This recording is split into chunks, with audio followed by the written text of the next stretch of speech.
What is going on? Thank you for tuning into the MMA podcast, February 28th. And man, we had a hell of a main event yesterday to talk about. Anderson Silva and Michael Bisping, the former GOAT taking on Michael Bisping, the guy who always wanted a crack at the champion, finally got to fight him. And it was a crazy fight. We had a moment at the end of the third round when we thought it was going to be over. The fight was restarted. It was a razor-thin decision that Michael Bisping got the best of. We're going to talk about that, talk about the fight card, maybe talk a little bit about Conor versus Nate Diaz and lightweight contender Tony Ferguson. Thanks for tuning in to this special Sunday show. Let's do it.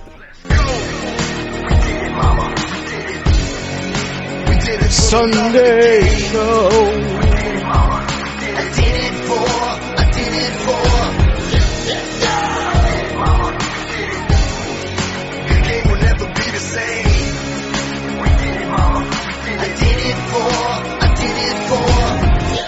You're listening to the MMA Podcast. That is right, Lenny Hart. It is the MMA Podcast 161, a special show for a multitude of reasons. Like I said, we have that crazy fight to break down. This is the first Sunday recap show. We recently decided to expand it from one show a week to two shows when we have a UFC card to break down, just so we're not breaking down a card that's 5 days old. You know, this Silva Bisping fight is fresh, and we're going to talk about it fresh.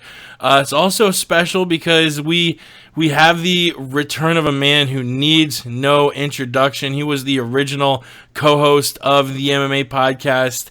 Took a little break from the airwaves, but I'm glad to have him back. He's on Twitter at C. Lowenstein. It's my boy Chris. Chris, what's going on, dude? You know, Jake, I'm very thankful, man. I'm thankful to be back here. It feels great. It's been far too long. I'm sure some people miss me out there.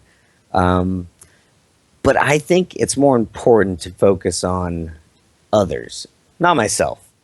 And I'd like to focus on an issue that we all deal with as human beings that needs more attention in our lives.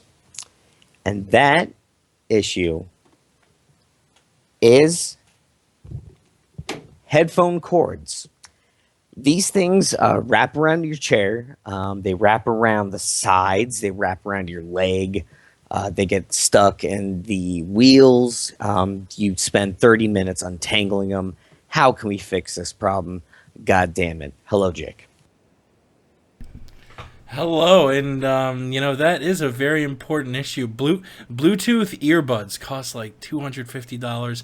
I don't have the money to spend on a pair of goddamn Bluetooth earphones, so I spend probably 45 to 60 minutes every day untangling my headphones whenever I need to use them. They're wrapping around my legs and my wheels and all sorts. It's you would think in 2016 we've put a man on the moon, but we can't figure out anything better than those complicated ass cords. Come on, son.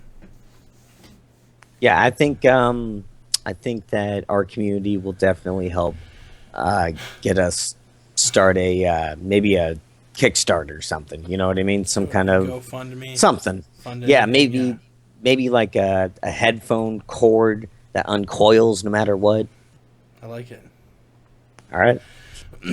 Well, we are back. Like I said, this is the first Sunday show we've done, I think, ever to break down a card.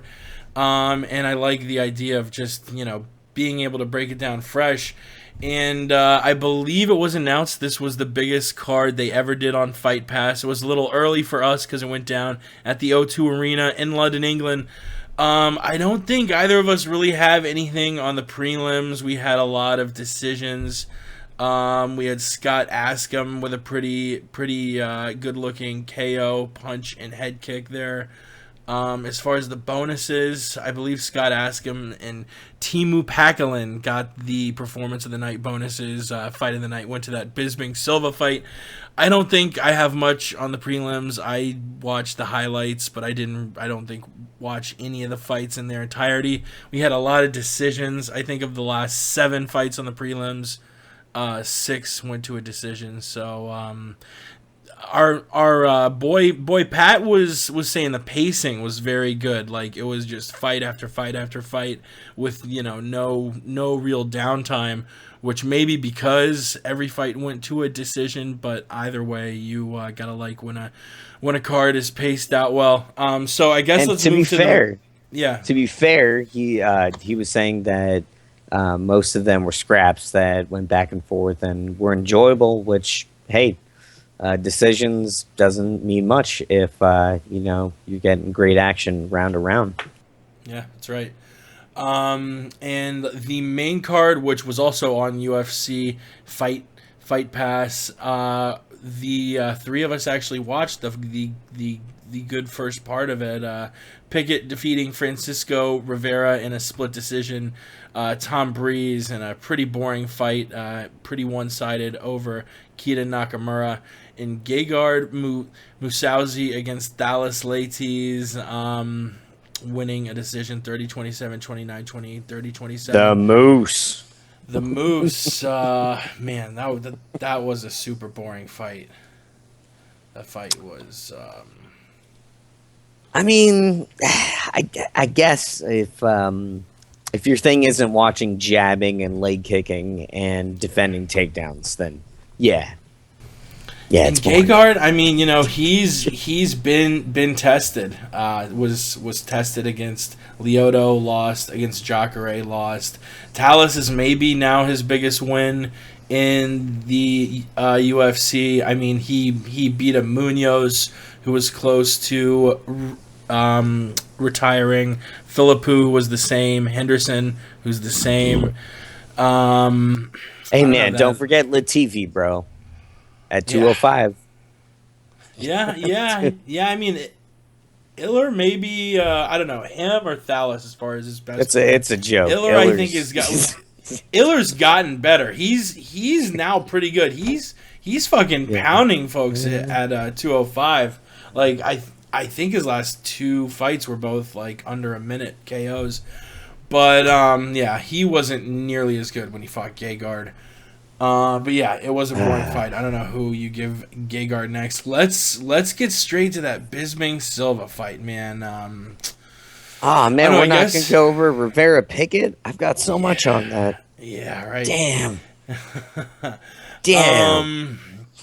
Man, I don't know how you break down that fight. Really, I guess we can go round by round. You had Bisping, who ended up winning it across the board, 48-47. All 3 judges gave Bisping 1, 2, and 4, and Silva 3 and 5. How did you see the start of that fight going? The start of that fight for me was pretty interesting. It was Bisping kind of pushing the pace and coming forward, and that's typical for the guy, but it seemed kind of different. Like he was a little more angry, and Silva was doing his typical thing of evasion, moving to the cage. And I think we saw a lot of that until they got their momentum and their timing. And then we saw Silva open up with the counters and the leg kicks. And Bisping was actually really effective in those first couple rounds with his left-right leg kick. He used that quite a bit. So he was using combos. I was surprised how effective he was in those exchanges. I don't know, just didn't really buy into the whole thing of being scared of Silva, and whether that's because the mystique is gone after him losing, or it's because I don't know, Bisping didn't buy into it.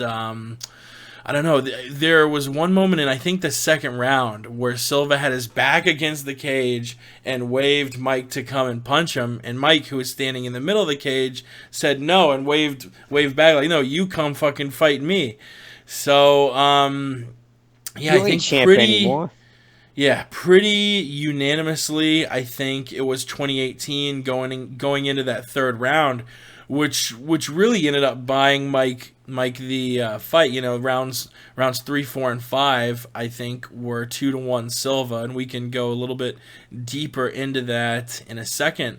But I think, you know, Bisping essentially won the fight by not turning it on cruise control for rounds 1 and 2, where Silva was just sort of toying around. He wasn't throwing. I mean, I looked at the striking numbers in rounds 1 and 2, and they were both landing similar amounts, but Bisping was just throwing a lot more. Like, I think he threw almost twice as much. And yeah, Silva was landing at a higher accuracy, but just was like throwing a ridiculously low amount of strikes. Was, you know, way more into sort of toying around and doing these weird Wing Chun defensive hand moves. It was, Hiya.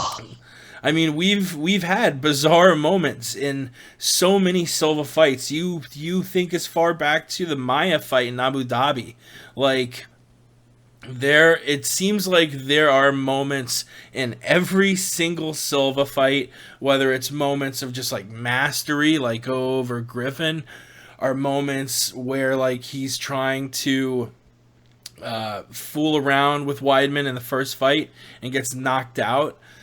His injury. I mean, we've had so many what the fuck moments in Silva fights. And we're about to break down this third round. You can put this fight up there with just another what the fuck moment coming from an Anderson Silva scrap. Yeah, when it comes to these two, there's two things that I noticed. Number one, Silva looks soft. I hate to say it. You compare that physique to when he fought like Rich Franklin or Chris Levin, and you can say he's 41 years old for sure, and that's possible. But he's actually been caught with PEDs. And then you look at Bisping, and he's looking in really good shape. And I think that's because he didn't have to train really much grappling, counter wrestling, any of that stuff, because he knew that he would be fighting standing, or he could take Anderson down himself. So I think that gave him the confidence to work on his strength and conditioning, his cardio, and I think that's why we got Michael Bisping that was way more effective in this fight. Yeah, and it was exactly that seemed to be the story of the fight until the very end of the third round, and it was the end of that third round that was the what the fuck moment that I was referring to earlier, where Mike has his back against the cage, loses his mouthpiece, and he's circling around, sort of looking at Herb Dean and motioning over to his mouthpiece, which I guess the rule is, which I think I heard this explained by Bisping in the post-fight presser. The rule is that if you lose your mouthpiece whenever there's a break in the action, the ref should stop it, pick up the mouthpiece, let the corner rinse it off or something, so you don't get, you know, germs in your mouth. Rinse it with what? Just anything? The nearest liquid? Rinse it with whole milk. It actually has to be rinsed out with whole milk or orange juice.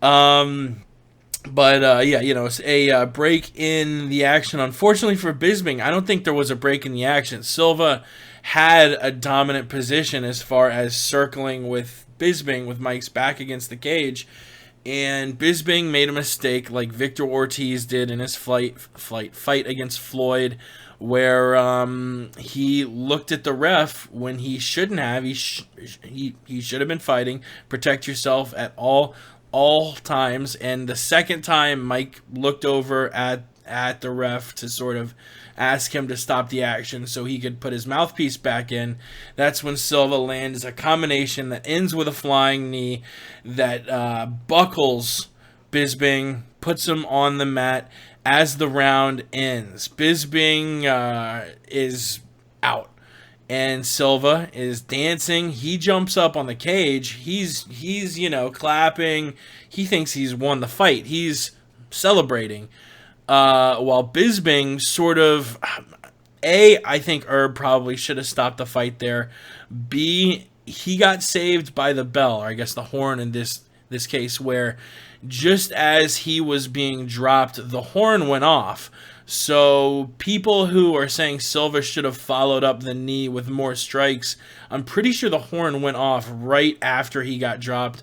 So Silva really couldn't have followed up with anything else. And the horn going off, I guess, gave Bisping some sort of benefit of the doubt from the ref, who gave him a few seconds to come to, his feet. And what a fucking heart. I mean, to be able to stand seconds after getting cracked open. I mean, and it literally opened up his face. He had a giant gashing wound on his cheek after that flying knee the rest of the fight. For him just to be able to stand up, I mean, the massive concussive blow that knee had to his fucking head was insane. So props to him for being able to stand up.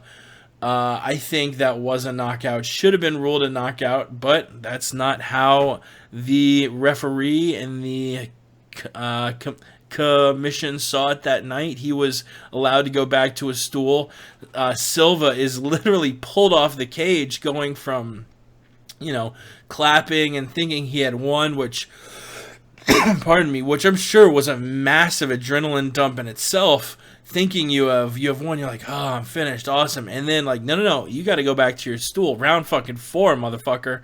Like, oh shit. So he's pulled back to his stool.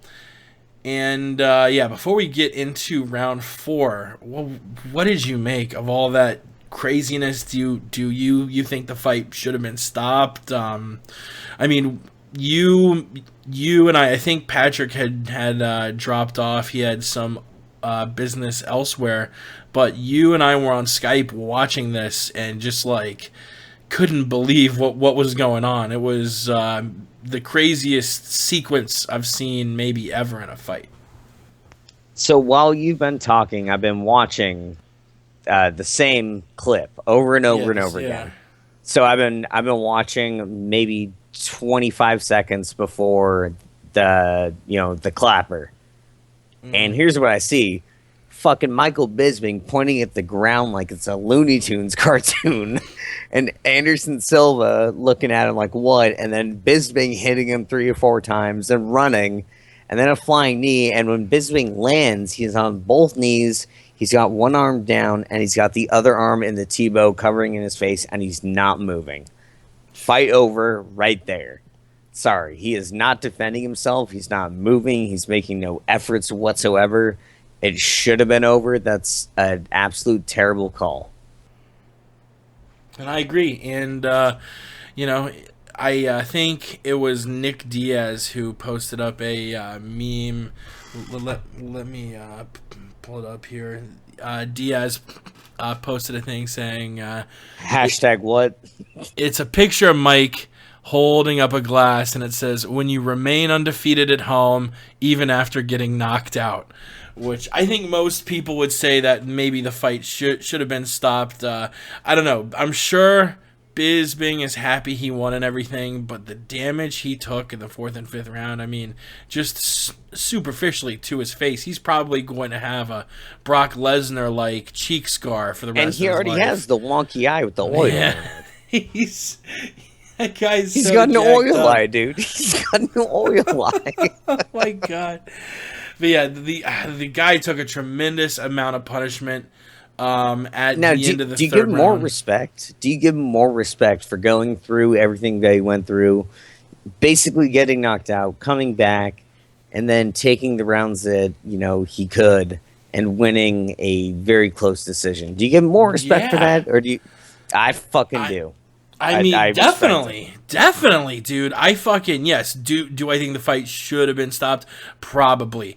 But guess what? It was not stopped. The fight was ruled to go on, and Michael Bisping put like I rank that up there with like John Jones after Gustafsson just beat the ever living shit out of him for 3 rounds. Jones rallies back and wins. I mean, it was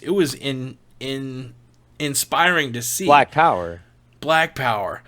And, I mean, fuck, man, to rally back and win that fourth round. Well, first, all right, so we both scored the first 2 rounds 10-9, 10-9 Bisping. So going into the third round, 2018 Bisping, I think that's universally accepted. I went on MMA decisions. I did 10-9. I think I did 10-9 Silva for 3.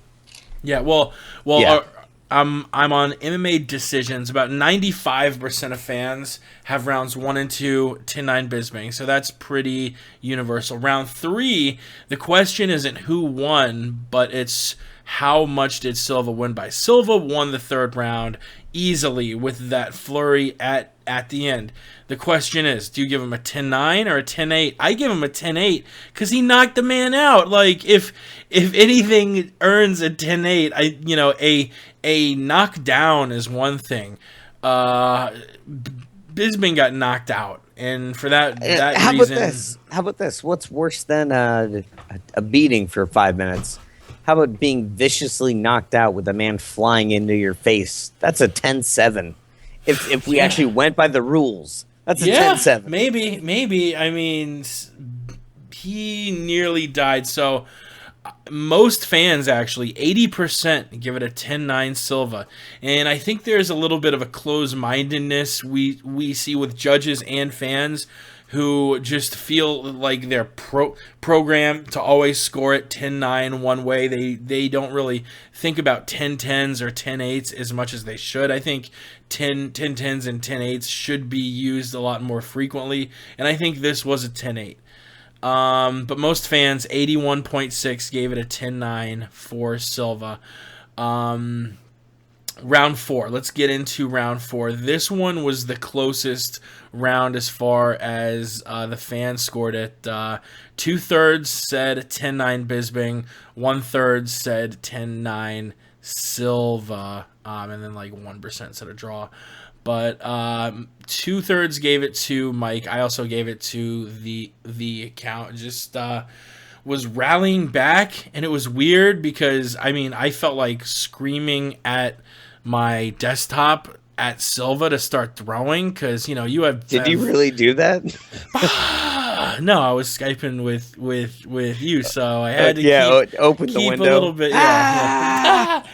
But yeah, man, Silva just was not pulling the trigger, and that was the story of a lot of the fight. But for me, especially in the fourth round, just Silva seemed content to just not only not pull the trigger, but he was leaving his arms down and letting Mike land these combos. And there were a few stiff punches that Mike slipped in, and you're like, oh man, Silva must have like the most iron chin ever because he's letting Mike hit him with all these shots. Same for the Diaz fight, essentially, pretty much the same.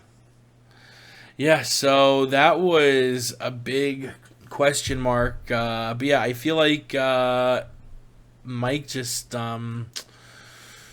had a better round. Round 4. Did you give the fourth round to Bisping? I definitely did. 10-9. Even though he was showing more damage, we can all use that Joey Diaz line. It's the Brazilian lizard skin, I tell you. Some of them don't bust up. Some people do. Like if you hit Nick Diaz in the eyebrow, it's gonna bust open and look like a goat's vagina. Hurt, scared, George, hurt. So yeah, you know what, man? I think it's all about pressure and control in that round, and that's why I give it to him. Yeah, and that brings us to the fifth round. I feel like someone must have gotten in Andy's ear at the end of the fourth round and said, hey, motherfucker, you've just lost 3 of the last 4 rounds for no other reason than you're not trying to pull the trigger. Silva, like I said, the whole fight was landing a lot more accurately than Bisping, but Bisping was just throwing a shitload more. I don't know. We actually, really quick before we get into the fifth round, we got a tweet from our boy Brooks Bailey on Twitter. Yeah, Brooks. What up, Brooks? _B. What up, Brooks? Says at at the MMA Podcast, which if you are listening live currently on this Sunday night, it's Oscar Sunday. Brooks says, how can you say the fight will beat Anderson Silva? Getting raped by a bear. Brooks says, how can you say the fight should have been stopped when he came out and won the next round? Now, I do think it was very impressive that Mike came back and won the fourth round. But if you're a referee making the call in that moment, you don't know that Michael Bisping is going to rally back and win a fourth round. And maybe with a little bit of hindsight included, if you were able to know that. But I am saying in the moment, as Herb Dean, you have Michael Bisping there who should have been ruled out. I mean, at that moment, the way he dropped, the way he, was out for a couple seconds, Herb Dean should have called that a knockout. I think he was knocked out cold. There's only one person in the world who knows for sure how knocked out he really was, and that's Bisping. And of course he's going to say he wasn't knocked out, and I don't know if you necessarily can take his word for it, because what the fuck is he going to say? Go up and say, yeah, I was definitely knocked out cold and I should have lost. No, he's going to fucking say, yeah, I wasn't knocked out. It was a really bad call. I'm gonna have a lot of brain damage from that. No, you fucking say I never was knocked out and I should have been allowed to keep fighting. He was allowed to keep fighting. Goes in, wins the fourth round. Heart like a motherfucker, like Frankie Edgar level, God mode level fucking heart. Just absolutely insane. Is pouring blood. I'm in the fourth and fifth round. Just iconic images of Bisping's basically entire left side covered in blood because his face wound is like pouring. So he's covered in blood. His wife was on that time of the month. Yep, that's right. But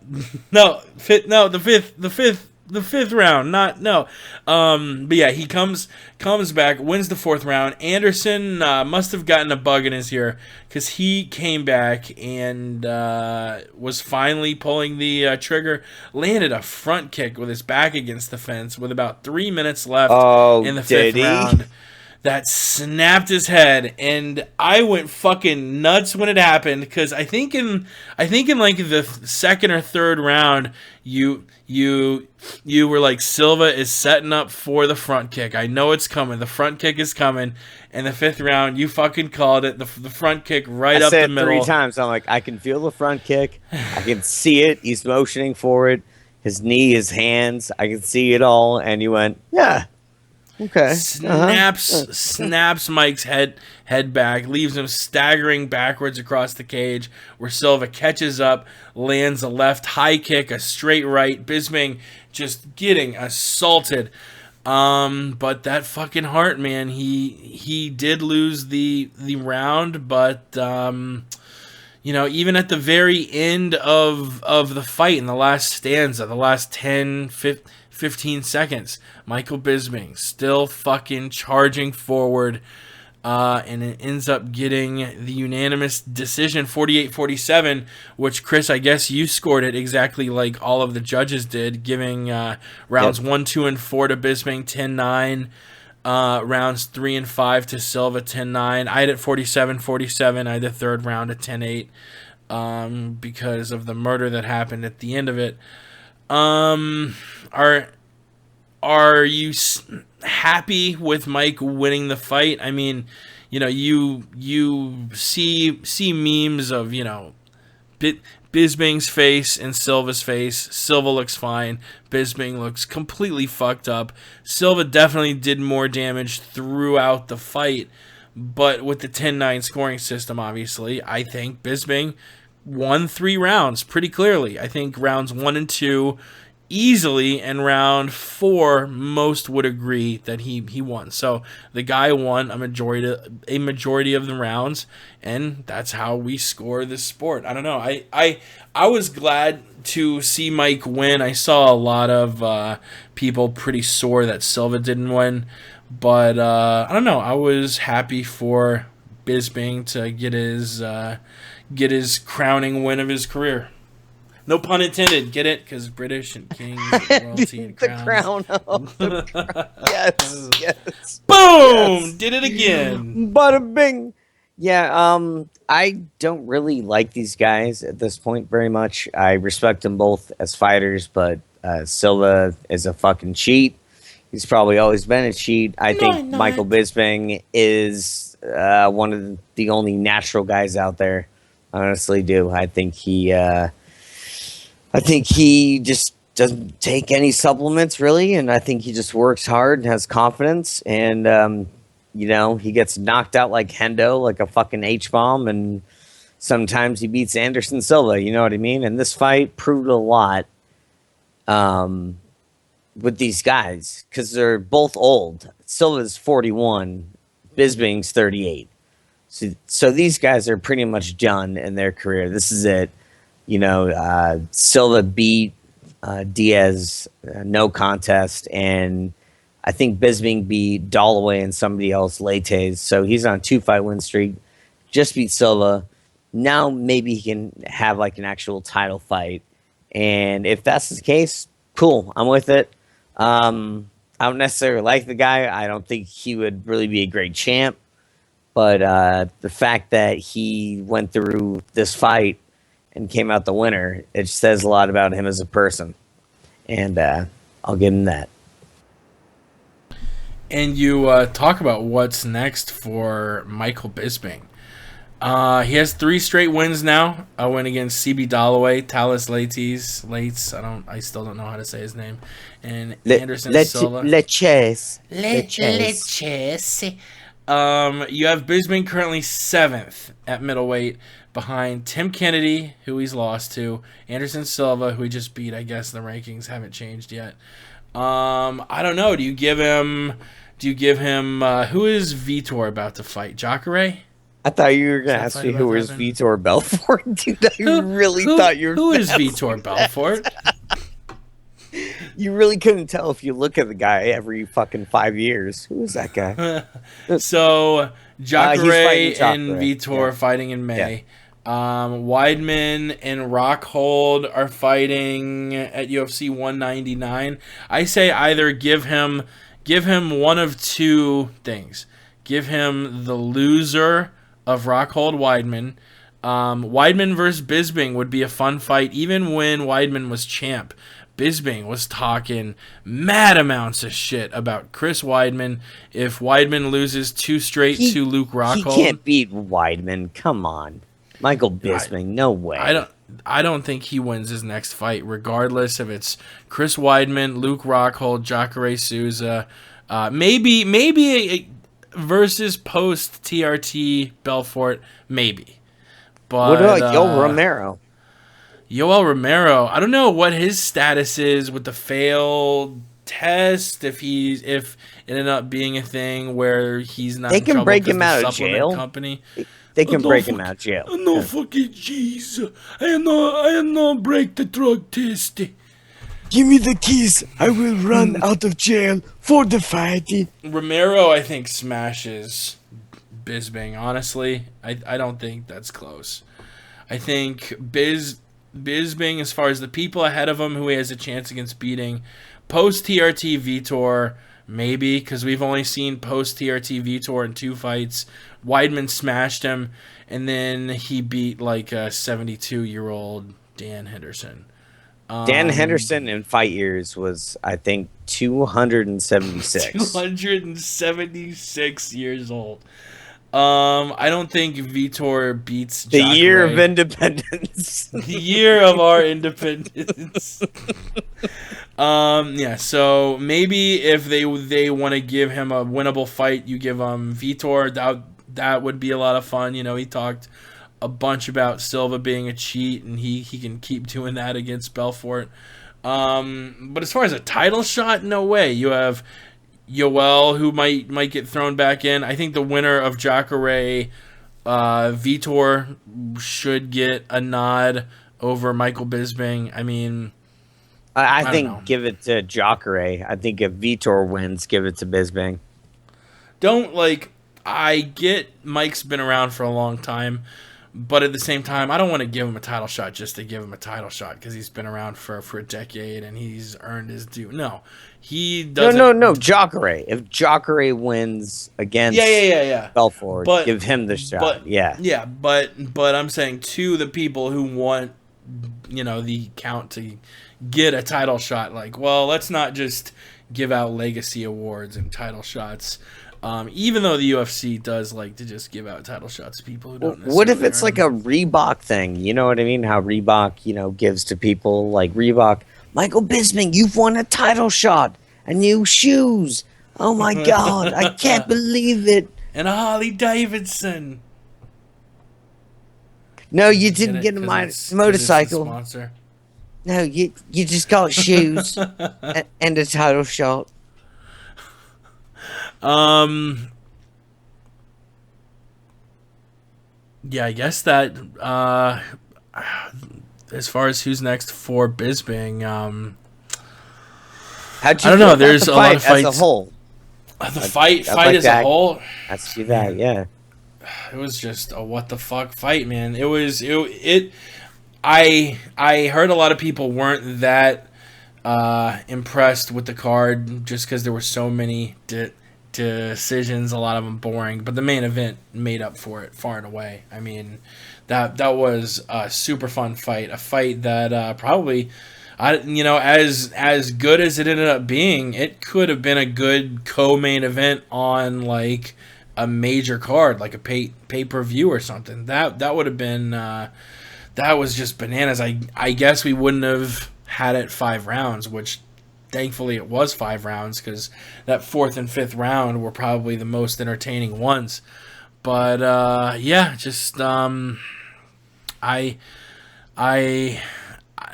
as unsatisfying as the Friday night Bellator fights were a week or so ago, Like as my just sex life. that terrible feeling you felt after watching Kimbo versus Dada and then Hoist land a nutshot knee to beat a 52-year-old Ken Shamrock. As unsatisfying as that was, this was satisfying. This was like, fuck yeah, what a fucking fight. And whether you like him or hate him, the heart he showed, you gotta feel good for the Brit. Silva, does he fight again? Like, if he comes back, who's he fight now? He's now had 20 UFC fights, started 16-0. Now in his last 4, he doesn't have a single win. What the fuck? No, 1-3 technically, right? Well, it's 0 a win. wins, 3 losses, and a no contest. That Right. But yeah. he does that. He beat It was somebody. a win, yeah. He beat Nick yeah. Diaz. What does he do? You know what I think? You do the one thing that makes sense, and everybody laughs about this, and nobody agrees it. But what about just do fucking Anderson GSP? I mean, Anderson will come for it. GSP will come back for a big one. That's a big one. I think we'll see it. Dude, I could not agree more. Holy shit. You have Rory, who sort of blushed after. It seems like he, after he said it, realized maybe he shouldn't have had said it on behalf of George. But he basically said that George isn't on the really MMA interested. Hour, right? No, this was at some Q&A, and he said George really isn't interested in coming back to get the belt. He just is interested in sort of a super fight. What is, as far as super fights go, is there anything that makes more sense than GSP versus Anderson Silva at UFC 200? You have the two goats of that era. You have the welterweight king, the middleweight king. They were always talking about a super fight, and I couldn't agree more that needs to go down this summer at that capstone event. I don't think that Silva really can keep up with the middleweights now. I think Rockhold would kill him. I think Weidman would kill him again. I think Jacare and Yoel would probably beat him. CM Punk would probably beat him via first round flying armbar. I mean, I see Silva sort of moving to where GSP, I guess, maybe is at if he does indeed come back and fight, where he should fight big fights that people will want to watch and will be big money fights. But I don't see him really being a top 5 guy anymore. Imagine I guess this, moving man. on. Oh, sorry. No. I was gonna say, imagine this. I think it's a great thought. A slim down Anderson Silva, let's say he gets down to like 175, but blows back up to 185, and GSP blows up to like 190 and goes down to 185. So you have a super bulked up Anderson Silva or GSP versus a skinny fat Anderson Silva. not skinny fat, but you know what I mean, like quicker, slimmer. I think that's great. It's fucking great. I agree. The fight would probably be at middleweight.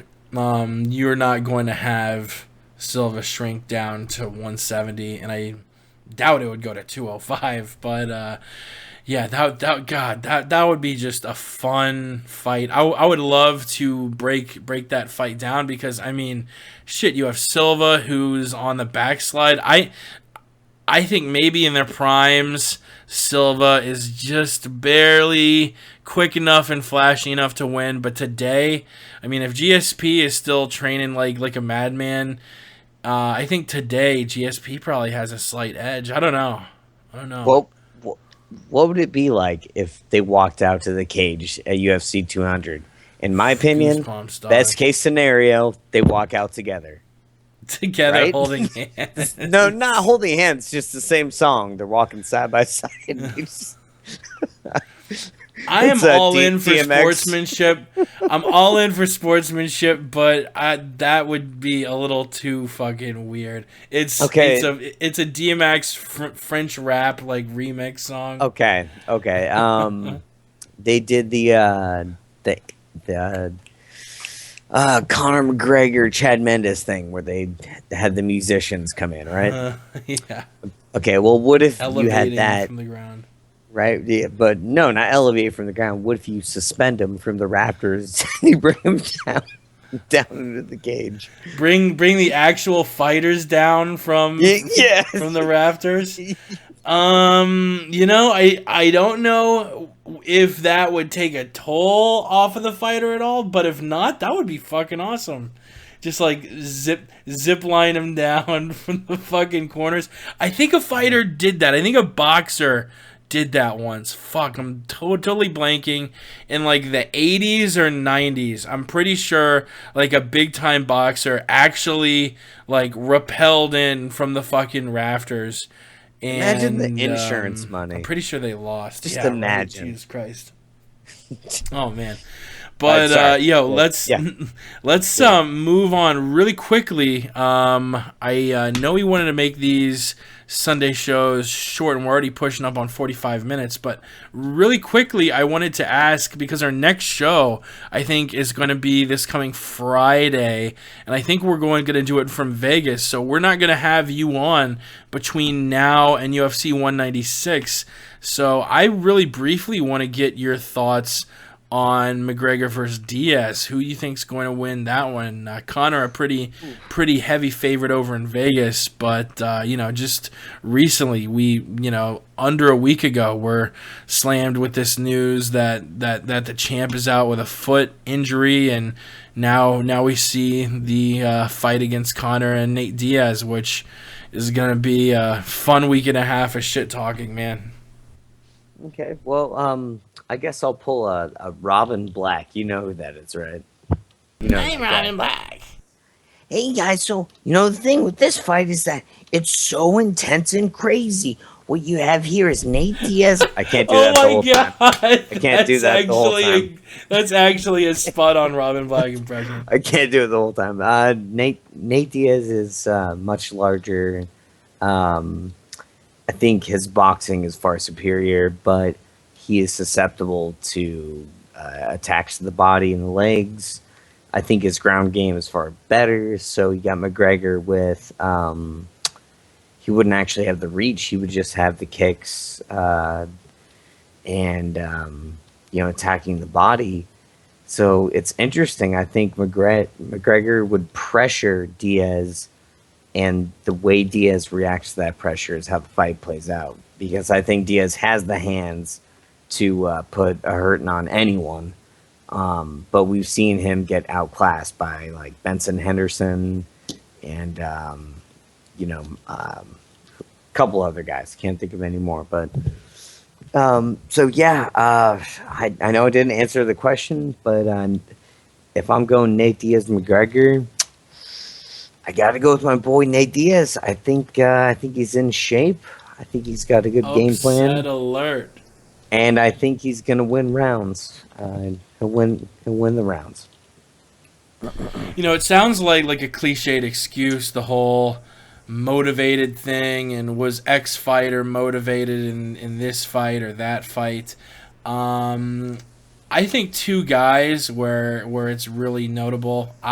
Obviously, my boy BJ Penn is one, and another guy's Nate Diaz. Man, when he really gets up for a fight, like that Donald Cerrone fight, other fights where he has just fucked people up. A lot of times being an underdog, doing so. When he gets up for a fight, he really gets up, and then he has these fights like against Bendo, like against Dos Anjos, where there's like it just looks like he's going out to get a check, like missing weight, not looking motivated, fighting, just in a whole different. The fighter we saw against Cerrone and the fighter we saw against Dos Anjos were two completely different fighters. And he really got up to fight Donald. Not just fighters. People. Yeah.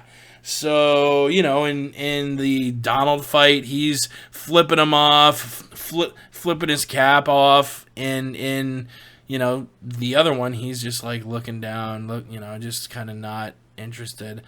And I think Conor's going to make him get up for this fight, and I'll save my full breakdown for Friday's show from Vegas. But I think it's going to be a fun fucking fight. Speaking with the lightweights, which even though the fight will be at welterweight, Diaz and Conor are both basically lightweights. I know you wanted to talk a little bit about your boy Tony Ferguson, who has won a ton of fights in a row. I think 7 in a row, maybe 5 in a row, 7 in a row. He's 8. Yeah, he's won a lot in a row, a lot of finishes. And you wanted to talk a little bit about 8 is Ferguson. It's a Mexican 7. 8 is a Mexican 7. But yeah, what did you Yeah, I wanted to bring him up because I know you guys talk about lightweights a lot. The last couple shows, you guys have gone on about Conor and RDA and Diaz, and I think Ferguson is the dark horse and probably one of the most underrated fighters in MMA, in my opinion. So here's some things I came up with. His positioning allows for him to free flow with Greco, freestyle, jiu-jitsu, or Muay Thai. Edson Barbosa and Trujillo were the only ones to do significant offense because Ferguson turns the corner with his head, slips, ducks for grappling, etc. So it opens him up for wide shots. So if those guys were thrown tight, he wouldn't have got hit. He is rarely in the wrong position. During a transition or a scramble, he hits an elbow. The guy switches, grabs, or pushes, and Ferguson is either blasting or snapping down. And the snap down is a wrestling move. That's something that most wrestlers do. He actually has a, wrestling tattoo A lot of people don't know that. They think he's a grappler, strikler. He's actually a wrestler. So his boxing is good at range or when his opponent is retreating. But if it's not in, in the zone that he wants, he employs rapid movement and his shoulders, leans, parries, and usually elbows, knees, or takedowns. Danny Castillo, a much better wrestler, only got 2 out of 8 takedowns, 3 passes, and 1 sub attempt. Significant strikes were close, and Tony had 28%, Castillo had 21%. So if you look at that kind of opponent, Castillo, obviously he should have beat the fuck out of him, didn't, but he did well enough against a pure wrestler. You can lump Kakuno, Rio Trujillo, which were his opponents, in the same category as, past due date or sea level. T-Bow was a good win, which put him on the map. Tony won in every area in that fight. Now, the Josh Thompson fight was a masterclass. 55% significant strikes for Tony Ferguson, 33 for Thompson. 1 out of 6 takedown attempts for Thompson. And I'm shocked round he didn't 2, finish that fight. Yeah. Right? Round 2, Ferguson had a 76% success rate with strikes. Jesus Christ. Okay, so nobody does that to Thompson. And we don't have much more here, so we're getting to the end. His overall stats can be impressive, like his striking defense total overall in the UFC, 68. Takedown average, 76. But there's a couple that he's bad at. His takedown accuracy is 50, and his strike accuracy is 38%. So the question is, can we really be impressed with them? Thompson and Barbosa are the only top 10 wins. Trujillo is a front runner and inconsistent. Castillo was the only true high-level wrestler, and he had kind of a hard time with them. He gets hit a lot in fights where he can't style on people. That could be a problem against top guys. But he did take Trujillo's best shots, and that's not a joke. That guy can hit really hard. So what makes him a threat in the division? And here's what I think. He's got an iron jaw, deceptive hand power, college-level wrestling. He has evasive tech like Granby rolls, which is where somebody grabs you and you roll in front of them to escape and reset. His killer instinct applies to scrambles, cage work, clinches, firefights. His cardio is never a problem. The only thing I see being a problem for him is being held down, and I feel that he can finish or destroy anyone at 155. Yeah, man, he's done very well, winning 7 fights. Just you mentioned the lack in really fighting anyone who's up there. I'm currently looking at the UFC, the official rankings. He's got a win against Barbosa, who's 8th. Thompson, who's now in Bellator. T-Bow, who's not ranked. Trujillo, who's not ranked. Barbosa was actually 5 when he beat him, and Okay. I think Thompson was 7. So Okay. they were higher ranked for sure. Okay. And I'm looking. I don't think any of the other guys were ranked. Ferguson, if he can beat Nurmagomedov, that will that will easily be his best win. I think he's definitely top 3 talent, top 5 talent. He's underrated as fuck. He does not get what I think he would probably beat a Pettis, probably beat even an Eddie Alvarez. Easily. That said, man, I think Nurmagomedov is going to just completely neutralize him, man. I don't know. It'll be a fun fight. That's in April. Yeah, I think so. Pretty sure. I actually have 5 questions here about Tony Ferguson for you. Okay. I figured I'd ask you here. Let me get some music going here. A little bit of Family Feud music. Perfect. All right. Number 1. Okay, so Ferguson Khabib is called off by the Russian getting injured.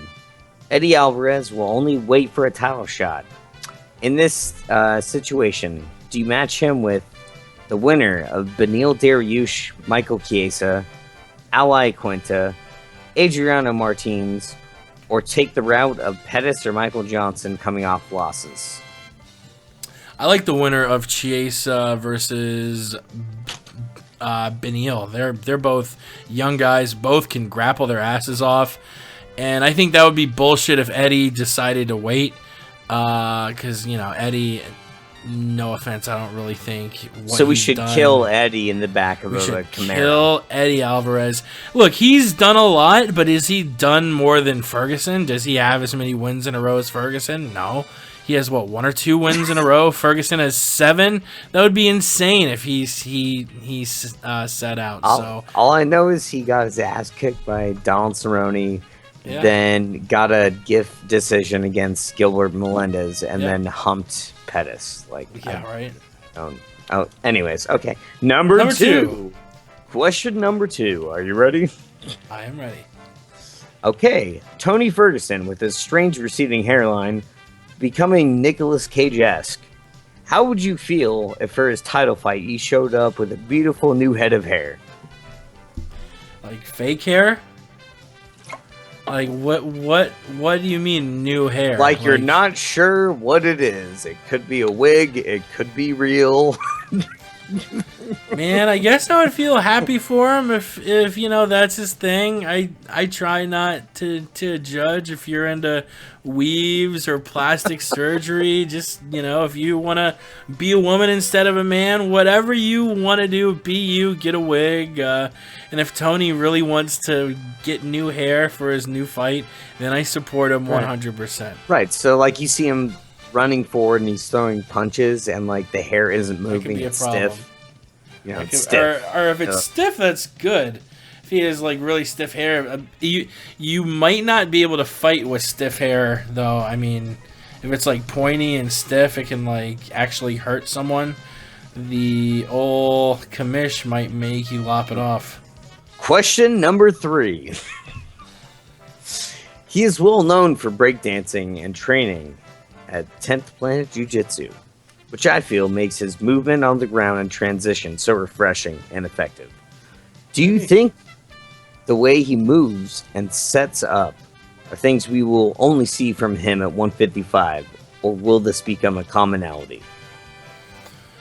That's a good question, man. You have guys like Connor getting movement coaches. I feel like unorthodox shit is becoming more orthodox. Doesn't really have a movement coach. He just kind of moves. Shit, maybe he trains with 10th Planet, which is a pretty unorthodox gym. You're not really learning Gracie Jiu-Jitsu or anything that common. I don't know. Maybe we see more Israeli Jiu-Jitsu. More and more guys moving around like breakdancing Jiu-Jitsu ninjas. I like it. I know what you're talking about. Basically, where he rolls around, Granby rolls. Yeah, exactly. Those are good. Okay, number 4. Ferguson wins the belt.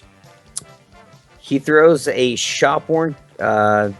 thrashes a shop-worn Khabib that makes mincemeat of the RDA Conor McGregor winner. Ooh, hot take. Yeah. Is he the best lightweight ever? How many title Ds, or what does he have to accomplish to make you believe that he's the best ever after that? You gotta at least get a few title defenses to call yourself the best ever. Bindo put quite a good run together. I still think BJ Penn probably right now, and yes, I am very biased. Penn is probably better. Penn RDA, I don't like. He Better. has one defense right now. I don't know. Looking at all of the champions, do you go Bindo because he has the 4 defenses? I think he had 4, right? Nobody beat 4. It's tied with 3. Oh, it's tied. Bindo and Yeah, Penn? it's Penn, Edgar, and Bendo. Edgar, fuck. Yeah. There have been so many amazing champions. That's not the only way that they're tied. Until you get multiple defenses, don't come to the table, cocksucker. You leave the table. Yeah. They have other ties. EJ Penn and Frankie. Just don't want to get into it. It's Let's it's move gay. past Penn Edgar because all 3 of those fights make me mind-numbingly sad. Question 5. Number 4. Number 4 or 5? Wasn't Question that 4 yet? 5. This is Question 5. 5. Okay. This is where I gave up. Number 5. What is the God. thing you like least of Tony Ferguson? What do I like least of him? Probably that and rant. be honest. Probably that rant he went on in the Tough House where he said some terrible stuff to some other guy. I'm blanking on the name, but like one of the fighters in the Tough House got his kid taken from him, and the drunk rant. Tony was super drunk and saying that's why you don't have your kid, motherfucker, and they were fighting. It was like, damn, Tony Ferguson said some very rude things to that other young man in the Tough House, and I think Ferguson he, smashed him through a table and said, "I'm gonna kill you." Or I think that was part of it. Yeah, it was. It got terrible. I can see if I can hunt down a clip of it.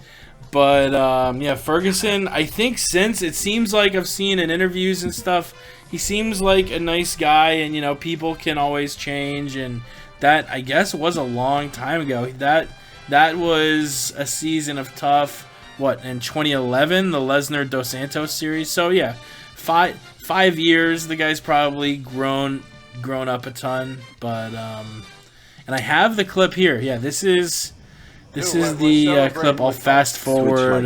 So it's completely another person. So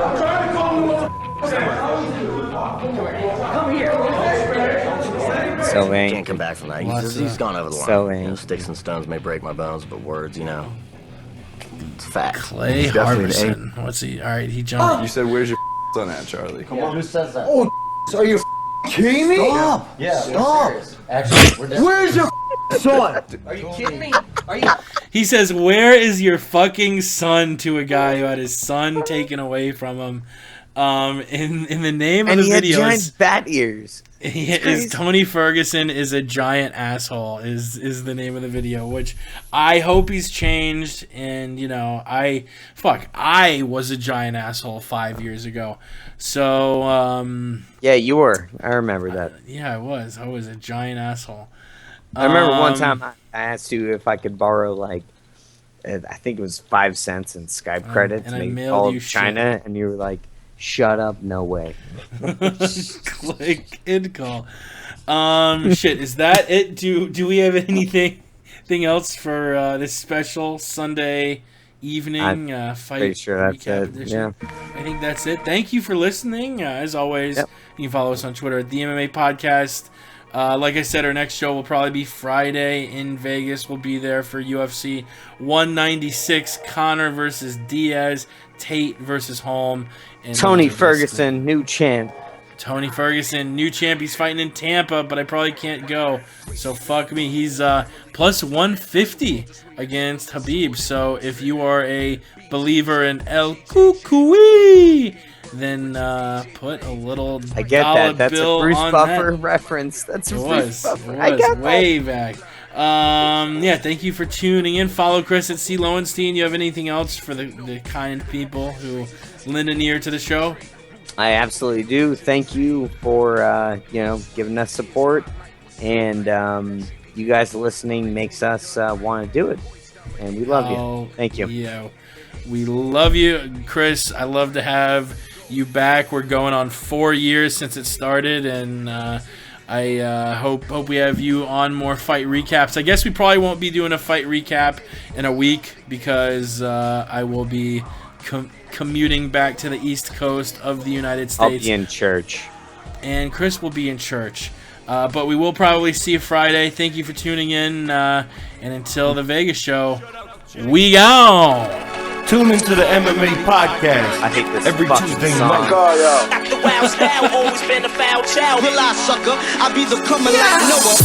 The MMA podcast, Jake is the host. And since Ramsey's been in a wheelchair, the Aunt Jimmy show has been on a roll. I wanna say John Jones is a hoe, so I think that I'll pick up the phone and dial 213-457-3380. We got hot takes on the stove. You get blood on your clothes if you're sitting in the front row. I throw on my gi and then I lace the hoops. I'll have Gal lying down cause he ain't the truth. And if Alan wasn't a cop, I'd mention you. And shout out to Ross Finkelstein the Jew.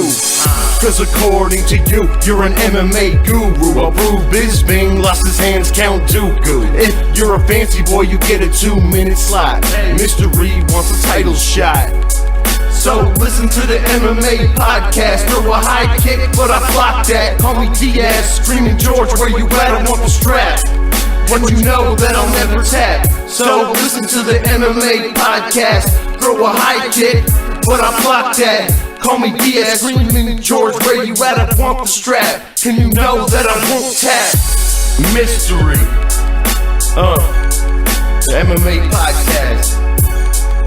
Most of us just live and breathe this fighting shit. Shout out to Jake. Shout out to Jake.